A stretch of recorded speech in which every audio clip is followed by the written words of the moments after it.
Good evening, everyone. It's Christopher Hale here in Rutherford County, Tennessee. It's an honor to be here tonight with Dr. Rashawn Ray. Dr. Ray is actually a native here of Rutherford County. He did go to Riverdale. You'll see the colors here in a minute that he's still repping Riverdale. He's a native of Rutherford County. He is a world-renowned sociologist. I think he went to undergrad at the University of Memphis and got his PhD from Indiana University in Bloomington. And Dr. Ray is particularly focused on that intersection of criminal justice reform and community policing and police reform, obviously issues so pertinent to our time in the context of the murder of George Floyd, the Black Lives Matter protests and rallies across the country, and this question of policing reform. And we're going to get into that in a little bit. Today, I put out a 5-point plan on police reform, and we're going to get the critique of the professor and see how we're doing there and what we can learn.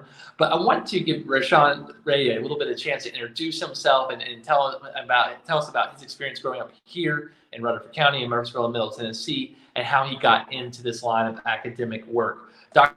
Ray, can you hear me okay? Hey, I can, Christopher. Thank you for having me on. I really appreciate the opportunity. Yeah, thank you. Dr. Ray, can you introduce us a little bit about yourself, your background, and how you got, and one thing I forgot to mention, Dr. Ray is a Rubinstein Fellow at the Brookings Institute and an associate professor at the University of Maryland in Washington, D.C., a fine think tank in Washington, D.C., where he focuses on this intersection of criminal justice, policing reform, et cetera. Dr. Ray, go ahead and introduce yourself. Well, I mean, look, I think you did a great job. I'm just glad to be here with you having this conversation. I look forward to talking about your 5-point plan. I think it's highly viable. I'll be able to go through those steps. But to your point, I'm a native of Murfreesboro, Tennessee. I take pride in that. As we were talking beforehand, I was trying to figure out what shirt I was going to put on. Went with the red. So maybe Riverdale was coming out in me. Definitely always representing Murfreesboro and Riverdale High School. I graduated there in 1999. As you noted, went on to University of Memphis and then Indiana and then to various places around the country, California, spent some time in Michigan, spent some time overseas, and then have been raising our boys in Maryland. And my wife is also from Murfreesboro. Most people know her as Cynthia Randolph. So she's now Cynthia Randolph Ray. We've been married for quite a while. My grandmother still lives in Murfreesboro. My mother lives in Murfreesboro. My aunt lives in Murfreesboro. My other aunt lives in Murfreesboro. I have other extended family that's in Murfreesboro. And so I take a lot of pride being from Tennessee, and it's glad to see someone like yourself who's aiming to advance some of these issues, similar to what some people are doing in Nashville and Memphis, such as Brandon Taylor in Nashville, Tennessee, and some of the issues that have been going on there. So, I mean, it's a lot I could say from the fact that when I played football at Riverdale, we were the best in the state, one of the best in the nation. But I know that's highly competitive in Murfreesboro, depending on which high school you went to. But we did win state while I was there. And so, yeah, I look forward to this conversation. And, you know, hopefully we can give people some clarity on some of the things that they're hearing in the news, particularly from a policy standpoint, from a research objective standpoint, just in terms of when people say different terms like abolish, disinvest, defund. What do these terms mean? What would this practically look like? And is it actually viable? Well, I want to note that my siblings went to Oakland. I went to Siegel, but what was the name of that longtime coach that was at Riverdale? His name is escaping me right now. Coach Rankin. I mean, Coach Rankin was the guy. I mean, you know, it's funny that we're having this because literally a few weeks ago, some guys who played football at Riverdale started up an alumni football group, and it's so many of us from the 70s up to the present on this group. And, you know, I'm hoping that some of them are turning in now, as well as the people you went to high school with, as well as people who went to Oakland. My wife went to Oakland. My sister-in-law and brother-in-law also went to Oakland. So my mom went to Oakland. So, I mean, it's one of those things. It's all Murfreesboro love.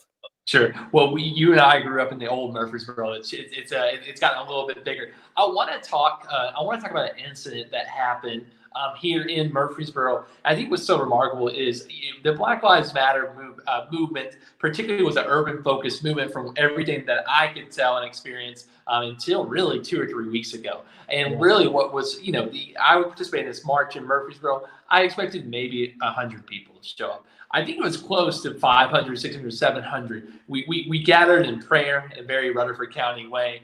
I'd literally be beginning with a prayer circle, praying in the name of Jesus. And but at the end of the incident, or the end of the rally, there was a small group of folks who marched. I guess it would have been east.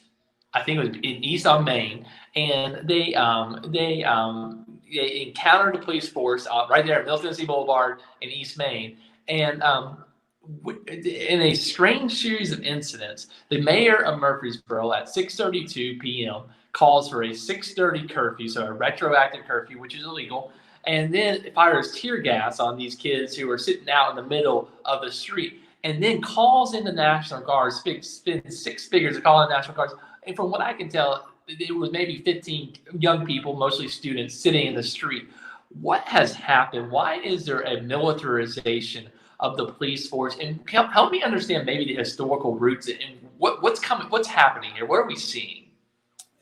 You know, I was extremely disheartened to see video of that, to see on the corner of Middle Tennessee and Main Street, where I've driven by many times, where I've ran by.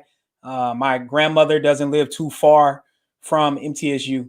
And as I seen that video and I seen that students and others were just exercising their First Amendment right, which is legal.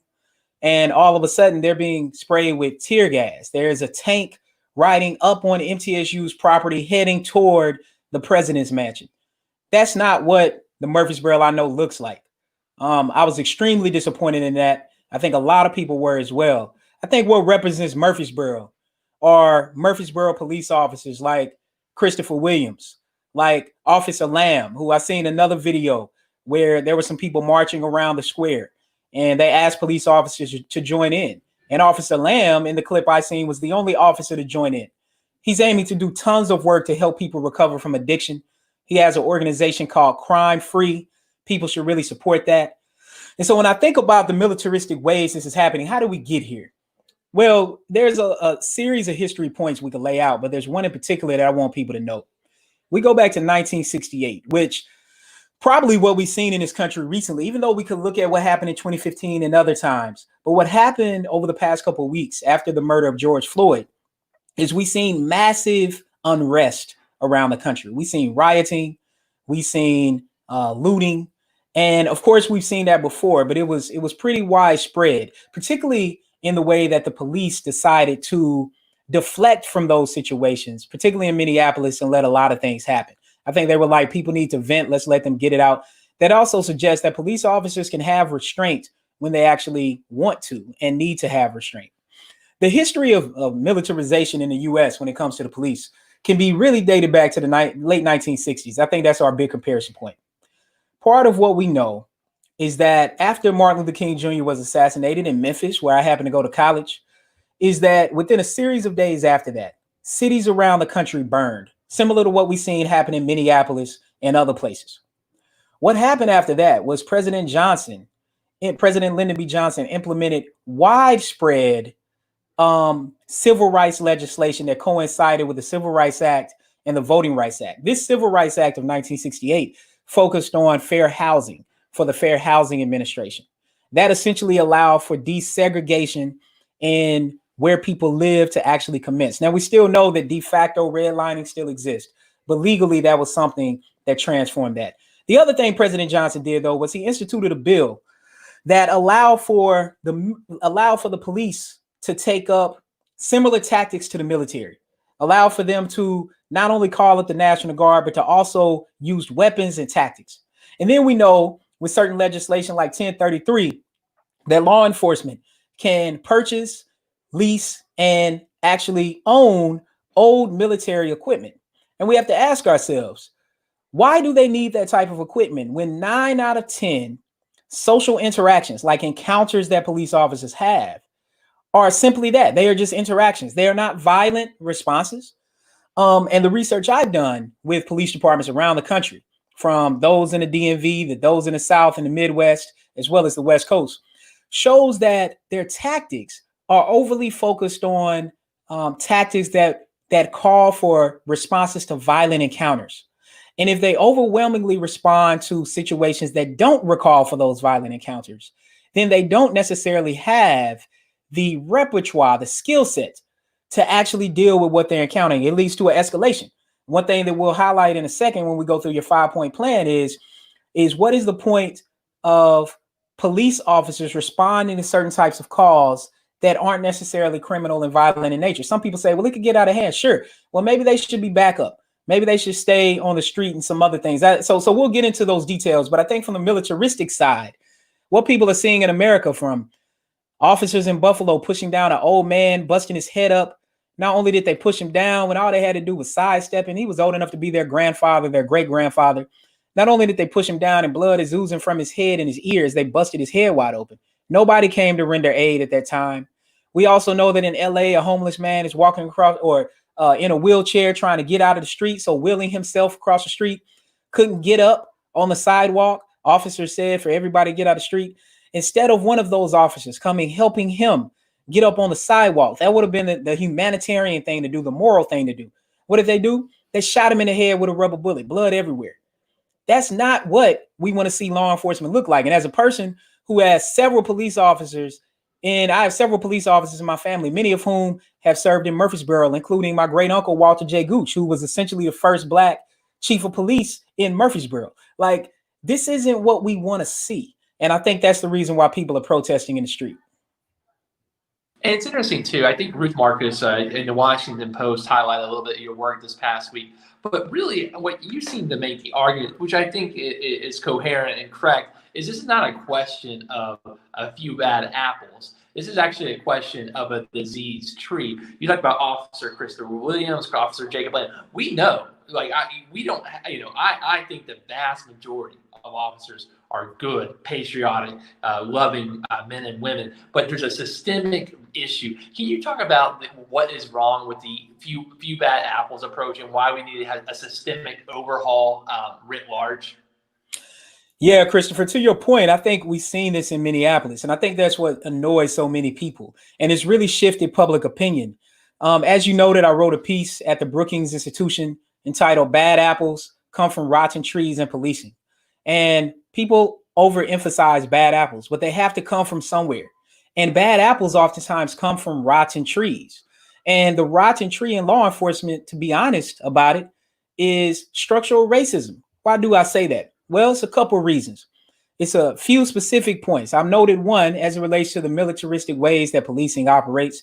There are two other ones. When law enforcement was founded in the United States, particularly in the South, like in places like Tennessee and the like, that law enforcement originated as slave patrols.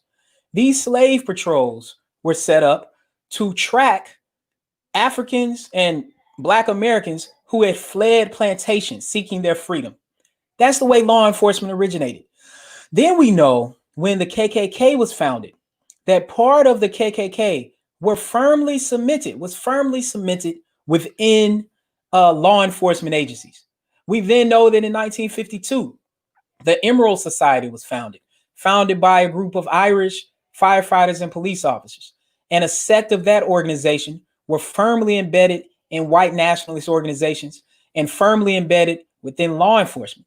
We fast forward over the past couple of decades, the FBI has continuously released reports.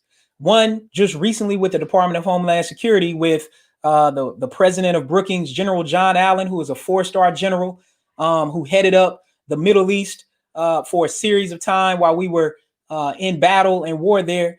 And what he's highlighted in his work with this Department of Homeland Security report is that white nationalist organizations and white supremacist organizations view law enforcement as organizations to get into. And it spills over into things like a Louisiana officer posting on Facebook that it was unfortunate that more Black people didn't die from COVID-19. Officers in Florida getting caught up attending KKK meetings. Now, do I think that a majority of officers are white nationalists? Of course not. That's absurd. What isn't absurd, though, is that those organizations are firmly aiming to integrate themselves within law enforcement. So what it leads to then is you have them taking up a sect, right? Shifting narratives, shifting responses, shifting how things should go, overly focusing on certain communities over others. And I think when it comes to bad apples and the rotten tree, we simply have to look to Minneapolis. Officer Chauvin had nearly 20 police misconduct allegations. 20 police misconduct allegations, including one story I heard recently that happened in the late 2000s. That, I mean, all these incidents really disturbed me, but this one particularly disturbed me as a father with kids who seen what it was like for my wife to have our children and then immediately after. This mother was on her way home from the store, had her newborn baby in the backseat and the dog. She gets stopped. She thought maybe she was speeding. The officers bang on the window, almost break it, unlock her seatbelt, drag her out the car, handcuff her, put her in the back seat of the car. She's scared, freaking out, asking them why they're doing it. They're not telling her anything. Then she starts lactating because she was breastfeeding at that time. An officer comes over and says, "Oh yeah, it seems like you're dealing with postpartum depression." And then all of a sudden, 30 minutes, an hour later, just releases her, puts her back in the car to drive off. She files a report, hears nothing. Didn't even know who the officer was until she seen Chauvin's knee on George Floyd's neck and realized that was the officer who pulled her out of the car. Now, it wouldn't matter what race this woman is, but this woman that this happened to be white. And I think that's one of the things that's happening right now is the militaristic styles of law enforcement. People are seeing not just these incidents impact Black people, but they're impacting everyone. Like that old man in Buffalo was white. That homeless man in LA was white. So the disparities show us that Black people are more likely to face police brutality. But that doesn't mean that white people are immune from it. And I think all of us want to see our law enforcement officers get home safely, as well as just protect, serve, and keep the peace, which doesn't always mean enacting police violence onto other people.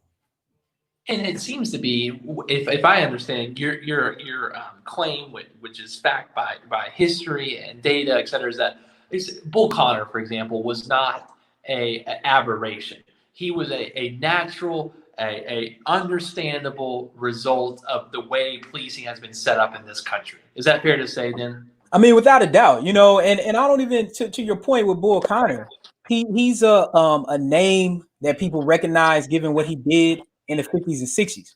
But there are many more recently that we have to highlight. And for example, there are things like this that happen when you know the history. So last week, President Trump, I think it was last week or week before, tweeted out that, we're going to have law and order. We're essentially going to, shoot them up, kill them like dogs.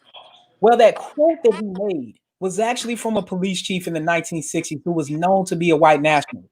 Like, that's not the kind of things we need to see from a person who's in the White House. And that's not the kind of things we need to see from our politicians who are supporting that type of rhetoric and acting like nothing's happening. One of the things I want to just very slightly move into before we get into the plan, I don't know if you've been following the issue with the Bledsoe County Correctional Facility. The Washington Post covered it, but we've had this situation of private prisons in this state, also at Trellis Down Turner correctional facility, which literally profit off locking people up. And basically what's been remarkable is the Washington Post kind of covered our campaign's work on this, but you have this situation where they have not protected the correctional officers or the inmates from what's happened in the virus. We had over 1,000 people test positive at Trellis Down Turner, everyone. The correctional officers, the inmates seemingly, it seems from the evidence that the state's not investigating to the full degree, but we're trying to, through open records, mistreated the inmates afterwards. Can you help us understand also the perils of private prisons and the perils of treating inmates like we do here in the state of Tennessee and across the country? Yeah, I think so. So I've been doing a lot of work on prisons and their people's experiences in prisons. I've been working with a few organizations. One in particular is known as Flick Shop. So if people have people who are incarcerated, you can go to your app store on your phone. You can download Flick Shop with a K, Flick Shop. That will allow you to send a postcard with a picture to one of your loved ones in prison. Flick Shop has relationships with over 2,000 prisons, including I think pretty much all of them in Tennessee. With that being said, I wrote a piece in Newsweek with Reverend Jesse Jackson and Dr. Todd Yeary, and we talked about prisons. We talked about how COVID-19 was hitting prisons, the inhumane ways that people are forced to be in lockdown and solitary confinement in prison, the lackadaisical way that they're responding to people who are sick. And then, of course, we know that there are certain types of things that get in, like fentanyl and other types of drugs that can impact people. part of what needs to happen when we talk about the public-private divide, I think there are a couple of things. First thing people need to recognize about private prisons is that them being privately owned, including one of the largest private prison companies is actually in Nashville, Tennessee, and Brentwood, Tennessee, to be specific about it. And part of what that means is that it doesn't, even though it has rules and regulations and some oversight, like there's still obviously people from the state working there. They have a lot of leeway that federal and state prisons do not in terms of oversight. Now, I think that public prisons and jails have issues as well, but I think the private ones are particularly sinister for a couple of reasons. First reason is that some of these companies are on the New York Stock Exchange. So now all of a sudden it becomes financially viable to lock people up. It becomes financially viable to do it. You can purchase a stock on the New York Stock Exchange. So whenever you see a person incarcerated, and we already know that there are huge race disparities when it comes to incarceration. These disparities aren't simply there because Black people are more likely to commit crime. Black people are more likely to be caught for certain charges, charged, convicted, less likely to be given a plea deal, and more likely to be given longer prison sentences. I think drugs is one of the best examples. We criminalize the crack epidemic. When it comes to the opioid epidemic, we take a public health approach. Completely alters how many people are in prison when we look at these sort of things. The second thing with prisons is this. They also essentially have a convict leasing program, which has historical roots to slavery. After slavery ended, it became something that people know as slavery by a second name. It's called convict leasing. In Alabama, for example, one of our neighbors to the west, that part of what happened is 75% of their state budget was operated from convict leasing. So they would arrest Black people for little things like jaywalking, chewing gum, talking to a white woman, trying to negotiate some hay for their farm, all these kind of things. And then they will put them on a chain gang, have them working on railroads, have them working for companies. And that was essentially what they were doing when they were on the plantation.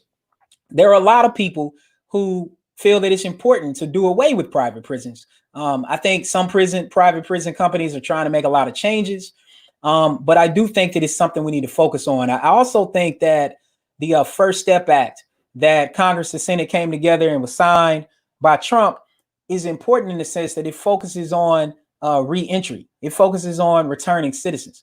So I have a program at the University of Maryland where we take a virtual reality program, and Brookings is further helping us to scale this.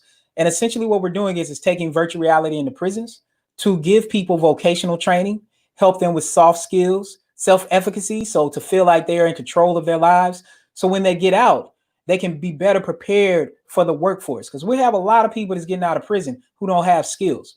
And they deserve the right, after they've served their time, to get a job.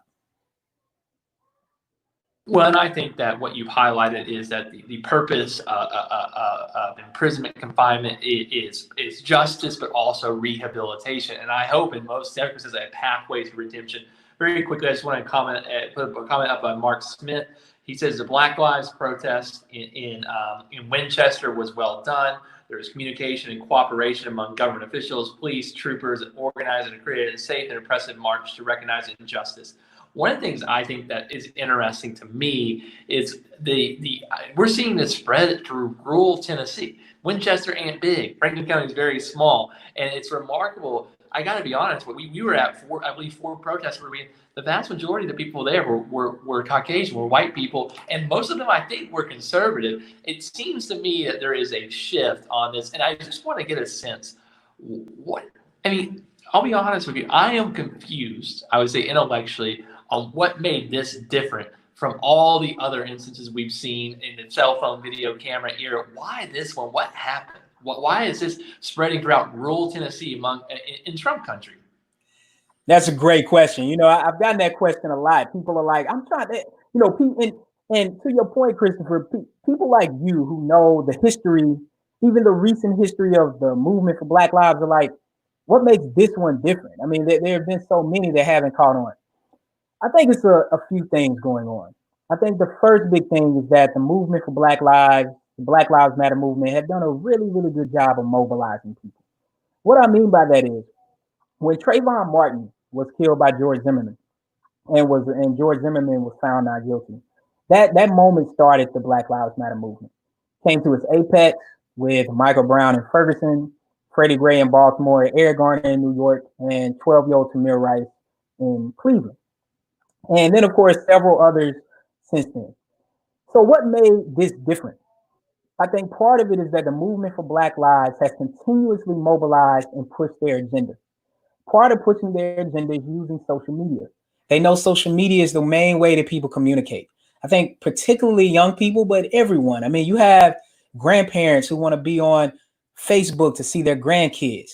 I mean, you have parents who want to be on Instagram to see what their kids are up to. So part of the messaging has been to use social media to highlight these statistics that come to bear. And I think it's important that there are some key stats that we should highlight. Black people are 3.5 times more likely than whites to be killed by police when they're not attacking or have a weapon. That's George Floyd's incident. And I think when people looked at their video, it does something to you. It should do something to you mentally, emotionally, physically, spiritually. When you see a person laying on his stomach with a knee in the back of his head saying he can't breathe, with an officer that people couldn't hear at the time, but it was on body-worn camera footage saying, hey, he said he can't breathe. Should we roll him over? And Chauvin saying no. And you're watching that. Everyone's watching it. And part of seeing that is he yelled out for his mama, who died about 2 years before him. It changed people. And you couple those things. And part of what happens is that you have about 75% of Americans saying that those incidents are signs of something broader. The signs of something broader is the rotten tree that I highlight, that we can't dismiss the fact that structural racism is a thing, that we don't necessarily need individual races for it to happen. The other thing that's important is my research shows that the race of the officer doesn't matter a whole lot. So this narrative is some kind of way that it's a white male officer killing Black men. The research doesn't bear that out at all. Like it kind of doesn't matter what race or gender the officer is. We see these same outcomes, but the disparities are there because of the way that people view Black people's bodies. And I think people are tired of it. I especially think people, Christopher, who are younger than me and you, who are looking up, who are, young millennials or people in Y and Z who are like, you know what?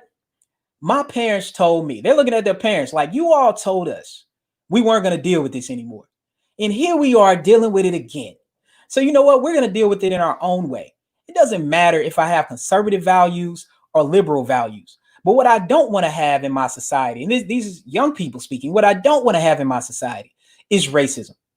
And I think that there are also a lot of conservatives who are saying, I'm tired of racism being associated with our values, with our party, and it's something that we need to deal with. And I think that's why we're seeing this go across the board, not just in rural Tennessee, but Salt Lake City, Utah, where, to your point, overwhelmingly whites are out. And so I think those are the two main things. It's something about seeing that video for the length of time it was. And then I also think the Black Lives Matter movement had done a good job of putting the pedal to the metal. I mean, probably one of the best we've seen in history. The speed at which they've done this in 5 years is pretty remarkable. They went from a movement that was considered radical and fringe, even among the Democratic establishment, to being mainstream, where white women in rural areas are leading the charge here in Tennessee. I very briefly, we're kind of coming to the last few minutes here. Rashawn Ray has seen this, Dr. Ray has seen this, but I want to highlight for my community here. I've put together 5 policies that I want to offer to reform Tennessee policing.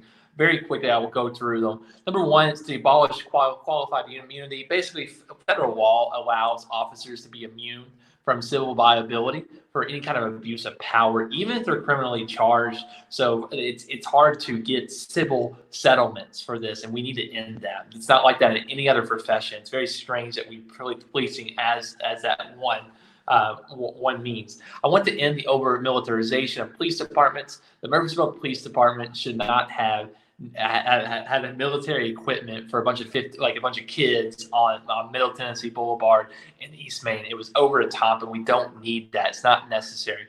Dr. Ray talked about this a little bit. We need civilian corps of unarmed first responders, and this helps supplement law enforcement in basic maintenance order activities. If you call and there's a situation and someone needs a mental health check, or was just a well-being check. We don't need guns there in that we can have other folks, social workers, et cetera, working in this capacity.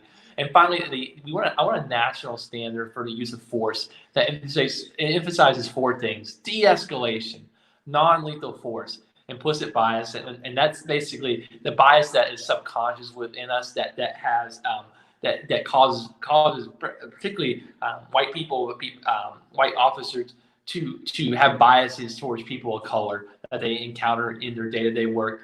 And finally, culturally competent policing. And I think access to federal funds should depend on what levels of reform we adapt. And finally, we need to get rid of federal funds from departments that violate civil rights. This is taxpayer dollars. It should only go to police departments that are upholding the civil rights of the folks that they're encountering. Very quickly, Dr. Ray, I want to ask you, can you tell us the difference between the reform method, and there's been a lot of conversation about quote unquote defunding the police, and for folks that causes folks some consternation. I admit it confuses me. I'm not going to lie, it confuses me. Can you explain the defund the police movement, what they're really trying to say to us?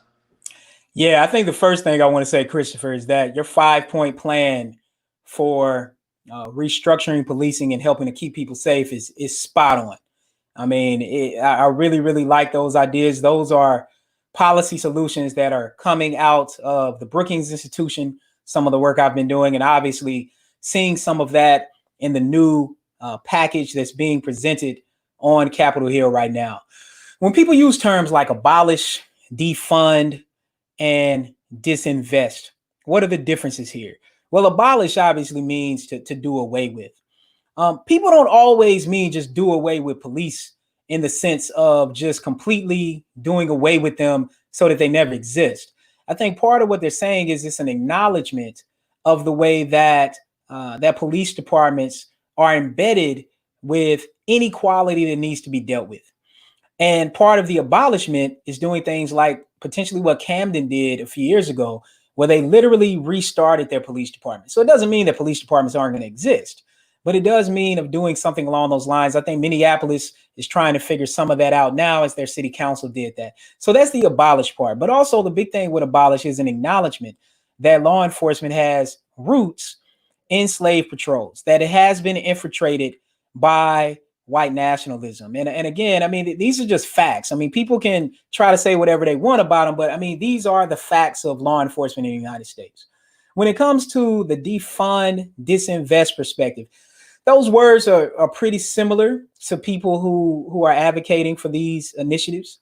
Defund means, it doesn't mean completely taking away all money from police. I think reallocation is probably a better word, but defund just sounds stronger. So I think maybe that's why people use it. But I think reallocation is a better way to think about it, which means right now we have law enforcement responding to everything from a person who's suicidal, a person who is overdosed, a pothole in the street, a cat that's stuck up in a tree. I mean, I think we have to ask ourselves, do we want our law enforcement respond to all those things? One thing I know from studying law enforcement, and I've interviewed hundreds of police officers, I've worked with dozens of police departments around the country. They are overworked, overstressed, and underpaid. That is a recipe for disaster where implicit biases go on steroids. And that's why I think we see so many racial disparities and why we see so much killings. In the United States, every 40 hours, a Black person is killed by police. I mean, over 1,000 people were killed by police last year in the United States. I mean, those are the types of things that we don't necessarily need or want. Part of what they're saying for the defund perspective is, why don't we have a mental health counselor respond to a person who's suicidal? Why don't we have an addiction specialist respond to someone who is struggling with addiction and has overdosed, or a healthcare professional? Why don't we have someone who works in parks and recreation and other sorts of services to deal with potholes, and instead allow police officers to focus on oftentimes incidents where they are responding to a more violent crime, because that is what they are trained to do. I think more importantly, though, we need more training that focuses on social interactions. 9 out of 10 interactions that police officers have are nonviolent, 9 out of 10, but their tactics are lopsided, out of whack. So when police officers respond, they're responding with the tactics they've been trained to do. So what would this look like? Los Angeles is already starting to do this.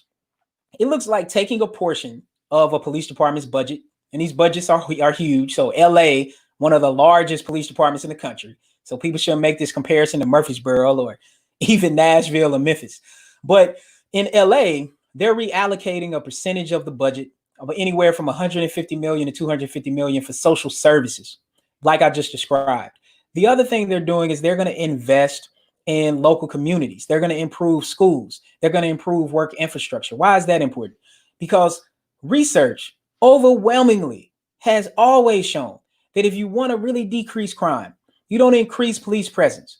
If you want to decrease crime, you improve schools, you make education equitable.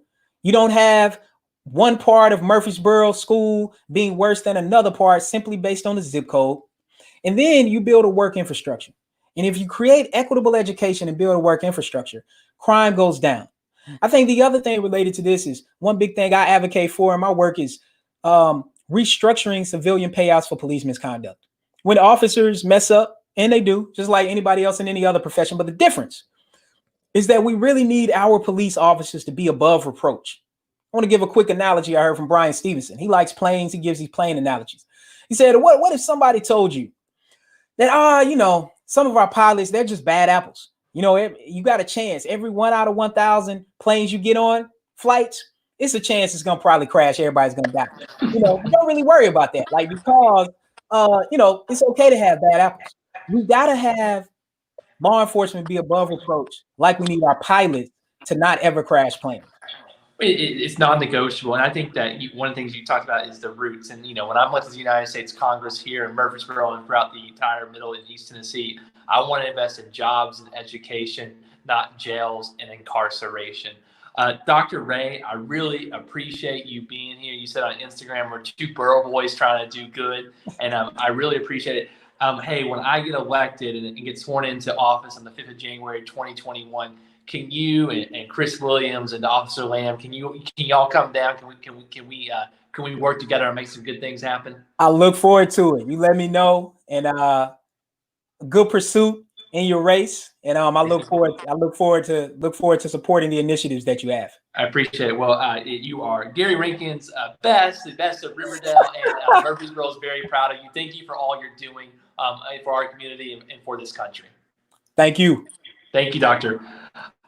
Folks, that was Dr. Ray, Rashawn Ray, who is a sociologist, a world-renowned sociologist. You should actually go follow him on Twitter. He's kind of fun. It's @sociologist Ray. His Instagram is good too. It's better than mine, honestly. Dr. Ray is putting forward forward-thinking solutions on police reform. One thing I should have said when he was here is Dr. Ray and I are not anti-police. We support community quality policing. We want to put forward, Dr. Ray's the expert, I'm just simply a doer here. We want to put forward policies that help civilians and police and help our entire community, entire corpus of Tennessee. So I appreciate him being on here, and I appreciate the discussions that we will continue having going forward in this important moment in the history of Tennessee and in America. I am running for the United States Congress in this 4th congressional district that stretches hundreds of miles east to west, north to south, and I need your support. We're running an historic campaign. We are on fire. We're moving forward, and everywhere I go, people ask me two things. Number one, where is Scott Desjardins? And the answer is, we don't know. He's deluged by scandal. He is not showing up, and he never has. $1.7 million he's earned over the past decade, and he hasn't done a darn thing to help you and your family. That's what I said in my debate this morning in Grundy County, and it's what I'm telling folks across this state. It's the truth of his leadership. And the second thing they ask me is, what can we do? Here's what you can do. I need your support. This is funded by everyday folks like you. Scott Desjardins is funded by the rich and powerful, those wealthy men in silk suits, out-of-state folks who line their pockets by screwing over Tennessee families, those healthcare executives that Scott Desjardins serves. I serve you and your family. The average contribution to this campaign is $27.11.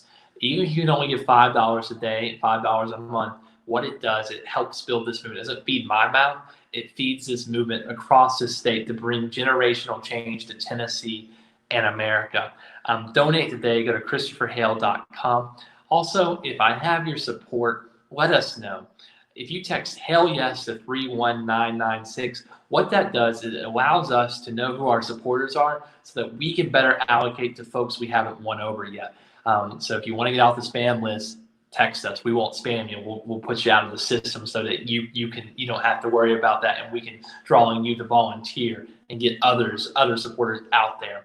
Folks, we're going to win this election. We have a new batch of signs. If you're with us, please go to ChristopherHale.com and get a sign, a hell yes sign. These are our signs of hope, a sign of new things to come for our community. It lets your neighbor know that you're with me too, that they're not alone in supporting me, that we have supporters, over 100,000 supporters across this community that will win this election on the 3rd of November. So in closing, I thank you so much for being here, and I wanted to have a simple message to you. To every Tennessean who is struggling tonight, whether from this deadly virus, the inability to find good work, a checkered past, or a dim future, I want you to know this. I will walk with you the entire way. Help is on the way. God willing, I'll see you on the road soon. God bless you, and may God protect our troops.